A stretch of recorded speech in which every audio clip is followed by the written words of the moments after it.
ito na ang dance practice ng Damn! Damn! Anong movie nga pala yun?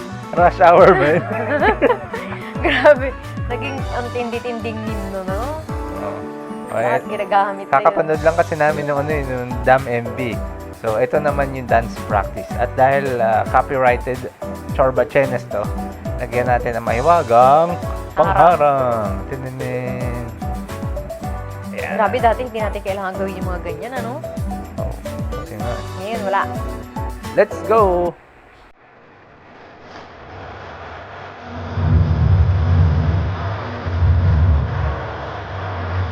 Ayan ay mga ganun. Mga ganyan. Hindi nga dami mga tools and mga parang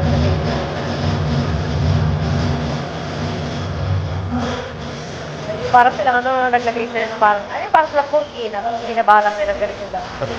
Oo, di ba? Parang gano'n, bumukas ng kurtina para pagpasok. Tolo sa unahan, di ba? Office nila to, no? Office studio nila eh. Ako pala nung nila, yung studio kapag taas. Oo.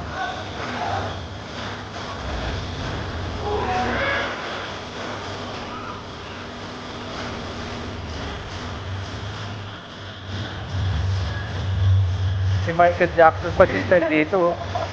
Kasi ba dati hindi pa kami nagre-react sa acting. Oo. Tapos yung nakikita ko ito yung mga picture niya kanya. Sabi mo, parang Michael Jackson, no? Hindi ko na dapat si Michael Jackson era.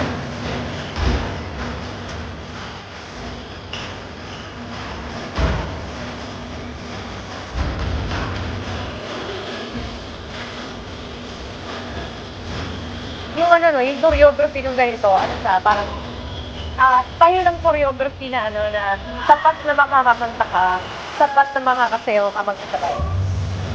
Dapat lang. Kasi may ano eh, may choreography na talaga ng ang hindi ang galing ng choreography, mahihirapan ka talaga ano.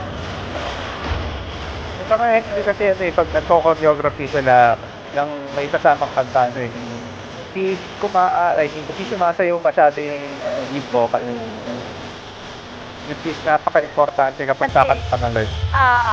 Kasi di ba madalas naka-alive na sila talaga na. So, parang parehong marinig. So, makita yung choreography, at the same time, marinig yung imakanta talaga.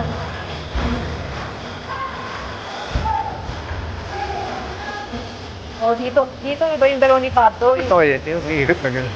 Dito iba yung dalawa ni Pato, iba yung dalawa ni Pablo sa Taiwan. Yung dalawa ni Pablo sa Taiwan para sa mga loloko. Ano yun? Ang itipat na.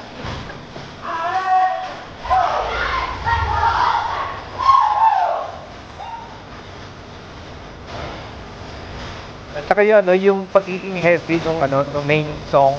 Pagdating na sa dance, parang, yun too. Transition. Kasi parang may mga ethnical. Oo, Parang parang yung mga choreograph ng alamat. parang may incorporate. Yung alamat kasi may mga ganun bakit silang movie. Ito pa, may ganun. Depende dun. Kasi siguro sinusundan nila yung instrument. Yung instrumental kasi nitong dance ganun din.